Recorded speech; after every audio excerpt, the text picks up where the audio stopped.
За сайн уу?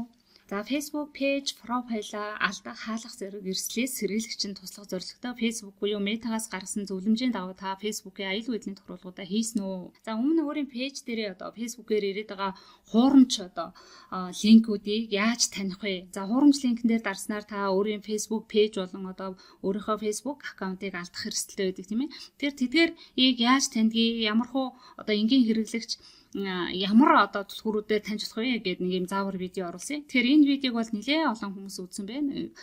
Бараг 800 гаруй хүн шеэрлсэн мэлээ. Тэгээ энэ видео үзсэн хүмүүсээс чатаар нэлээд олон асуултууд ирсэн. За би өөрийнхөө Facebook буюу Facebook аккаунт пэйжийнхаа аюулгүй байдлыг яаж шалгах вэ? Миний шаардлагатай тохируулгуудыг хийсэн эсэхийг би мэдхийн тулд яах вэ? Пэйжээ алдчихлаа яаж сэргээх вэ?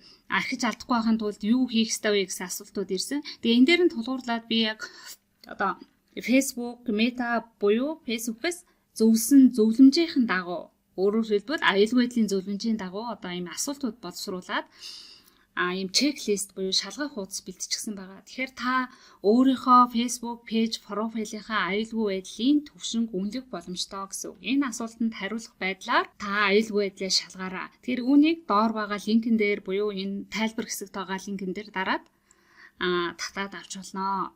Энэ болохоор үн төлбөргүй байгаа шүү. Тэгээд чеклистийг ингээд бүгснийхаа дараа та харин өөрийнхөө пэйжийн аюулгүй байдал, өөрийн чинь аюулгүй байдлын талаарх мэдлэг хэр байгаа юм бэ гэдэг дээр өөрөө дүгнэлт хийгээ цаашаа мэрэгжлийн хүмүүсээ зөвлөгөө авах эсвэл сургалт авах боломжтой. Эхлээд ямар төвшөнд байгаа вэ гэдгийг үнэлэх нь хамгийн чухал шүү. Аюулгүй байдлынхаа эрсдлийг шалгаарай.